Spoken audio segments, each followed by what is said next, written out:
Sabi nila, hospitality management daw ang isa sa pinakamagastos na courses. Pero bakit nga ba? Dahil ba ito sa pagluluto? Dahil na rin ba sa mga tour na kailangan mong puntahan bilang HM student? Well, depende pa rin sa school kung kano nga ba kagastos yun. At kahapon, I was fortunate enough to join ang tour namin sa Kingsford Hotel. With my school, St. Francis of Assisi College, Las Piñas Campus, ay nag-tour kami papunta sa Kingsford.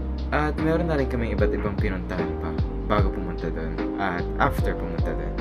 So samahan niyo ako, tignan natin kung worth it nga ba ang tour na ito. Kung nag-enjoy ba ako at kung may mga knowledge ba ako natutunan. So, let's go! Time check. Anong oras na nga ba? 5:25. Ang alis ng bus is... sama daw siya. Ang alis ng bus ay 6 p.m. Napagkito. Papalambing bago umalis. Ang alis ng bus ay 6 a.m. So bali paalis na tayo ngayon. Sakto siguro mga 5:35 nandun na tayo. Since malapit na naman yung bahay. Kaya excited na ako. Wait, ba't may itim dito sa baba? Ano yung sabihin yan? Anyways, yun nga guys, ibablog natin to. Tingnan natin kung worth it ba yung experience. Babay ka na. Choknat. Choknat. Uy, choknat. Tara na.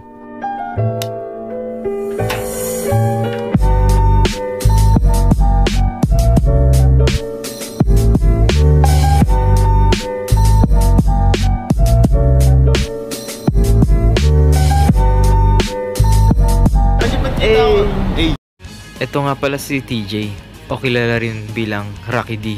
Isa siya sa mga kasama natin ngayong tour at isa siya rin sa mga tropa ko. Good morning. Hi. At ito naman si Ma'am R, isa sa mga teacher ko sa hospitality management. Jay, dito na mag-umpisa ating journey. Pagod na ako. Our beautiful president. At ito naman si Jonathan, o kilala rin bilang president ng second year.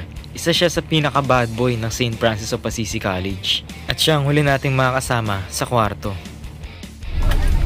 Kasama pa iba nating mga kaibigan. Dito talaga mag-uumpisa ang araw natin.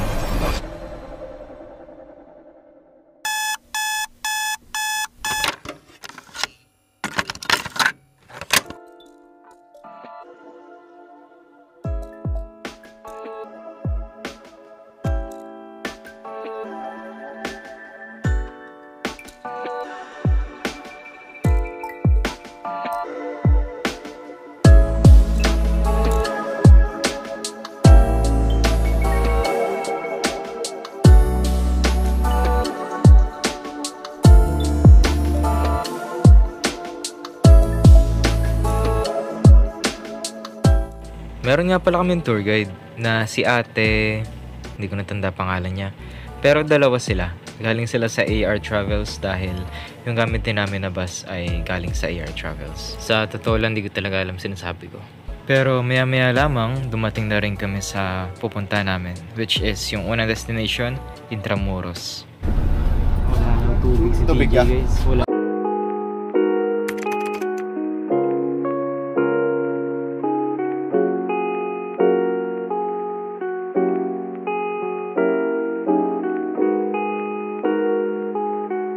Ang ating video vlog.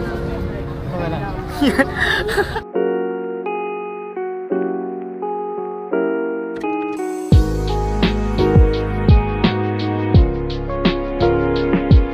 Ano masabi mo? Team Bello. Ang ating roommate.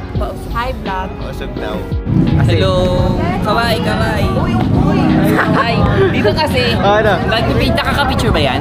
Hindi, video. Jay, ano masabi mo, Jay? Gutom na? Gutom na kami, guys. Mas nakain, Ano? 6:30, kwek-kwek. Yan ang solid. Grabe, James Reid nga. James Reid.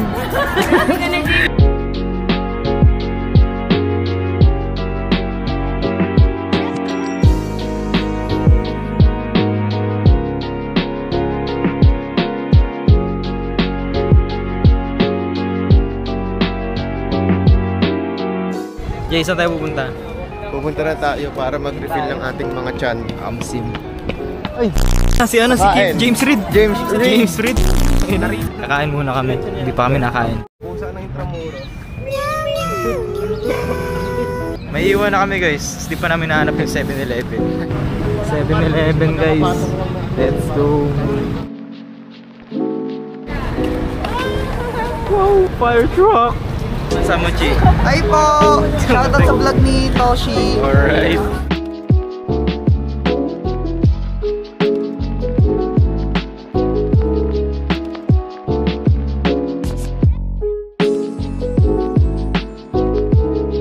James Reed.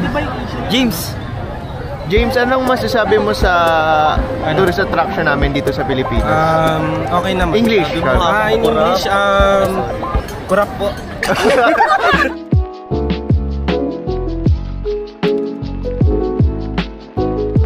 May pit oh, may pit. Pit nga. Roar ka nga, roar. Zoo pala to? Ay, Manila Zoo.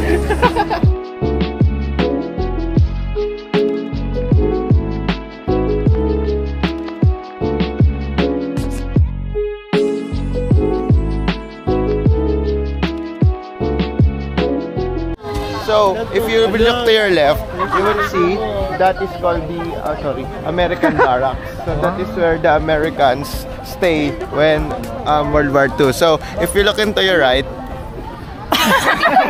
that is Paul Angat.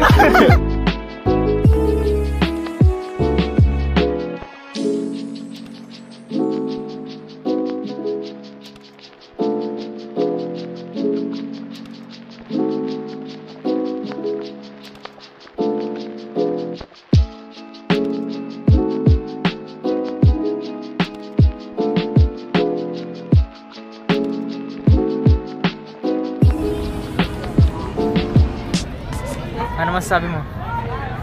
Hello po.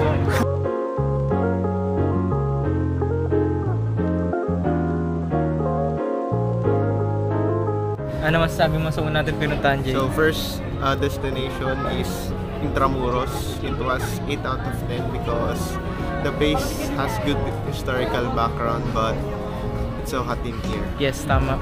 And we're wearing yellow. Tama. Si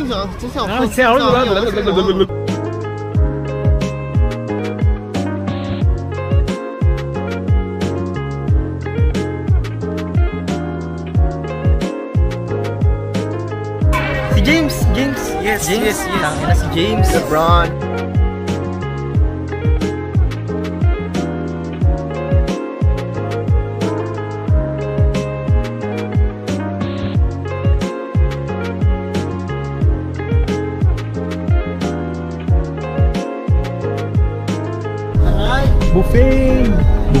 Buffet!